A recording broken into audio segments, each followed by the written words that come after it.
Bem-vindos ao nosso espaço, um mergulho profundo nos assuntos mais interessantes de esportes, ciências e temas gerais do momento. Aqui você vai encontrar conteúdo de qualidade, com análises empolgantes e descobertas fascinantes que vão expandir seus horizontes. Nossa missão é trazer informação relevante de forma dinâmica e descontraída. Queremos que você faça parte dessa jornada incrível de conhecimento e diversão. Se gostar do nosso conteúdo, não esqueça de deixar seu like e se inscrever no canal para não perder nenhuma novidade. Ative o sininho também. Aproveite! If you love science, don't forget to like and subscribe. In the vast, crushing darkness of the Earth's oceans, there exists a realm where light is more precious than gold. This is the bathypelagic zone, often called the midnight zone, extending from 1,000 to 4,000 meters deep. Here, the sun is a distant memory, and the only illumination comes from the ghostly flickers of bioluminescent organisms. For the creatures that inhabit this void, the ability to perceive a single stray photon can mean the difference between finding a meal and becoming one.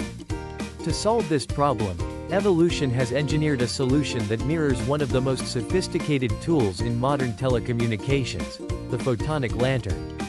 To understand how a fish could possibly use quantum light optimization, we first have to look at the engineering of light itself. In the world of fiber optics, a photonic lantern is a device that provides a low-loss transition between a single multi-mode fiber and several single-mode fibers. It essentially takes complex, chaotic light signals and organizes them so they can be processed without losing information. In our world, this technology is used in high-bandwidth communications and astronomical telescopes to filter out the noise of the atmosphere. But millions of years before humans even dreamed of the laser, deep-sea fish like the barreleye and the pearleye were already employing similar biological principles to navigate the abyss. The fundamental challenge of the deep sea is the quantum limit of vision. In the upper ocean, eyes work by processing a massive flood of photons.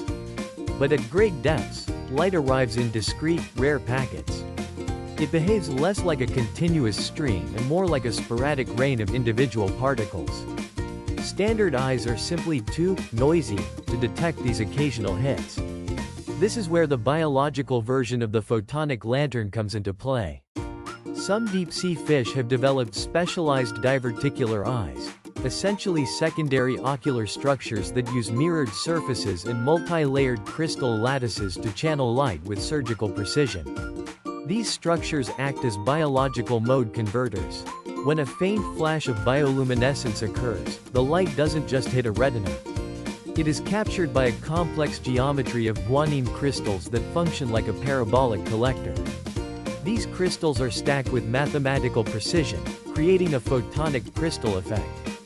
By alternating layers of high and low refractive indices, the fish's eye can trap light and guide it toward the photoreceptors with near-perfect efficiency. This process is remarkably similar to how a photonic lantern merges different modes of light into a single, coherent path. By optimizing the mode of the incoming light, the fish reduces the scattering that would otherwise blur the image in such low light conditions. Furthermore, this isn't just about brightness, it's about the quantum nature of the signal. The photoreceptors in these fish are often packed in massive, multi-tiered banks. This redundancy allows the biological system to perform what we might call error correction in information theory. If one receptor triggers, it might be thermal noise. But if a specific pattern of receptors across the lantern structure triggers, the fish's brain knows it has detected a genuine photon from a prey item. This biological signal processing allows them to see shapes and movements that would be mathematically invisible to a human eye.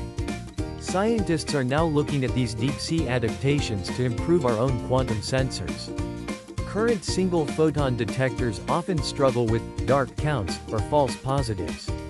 By studying the specific geometry of the guanine reflectors in the eyes of the chlorophthalmidae family, engineers hope to create better light funnels for quantum computing and deep space communication.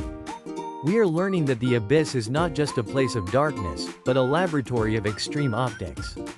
The way these fish manipulate light at the smallest scales reveals a profound truth about evolution. When a resource is scarce, life will find a way to hack the very laws of physics to capture it. As we continue to explore the deep ocean with robotic submersibles, We find more examples of this optical mastery. Some species have even developed yellow filters in their lenses to distinguish between the faint blue glow of the ocean's background and the specific quantum signature of a predator's bioluminescence. This level of spectral tuning, combined with the photonic lantern-like structures in their retinas, makes them some of the most advanced light-detecting machines on the planet.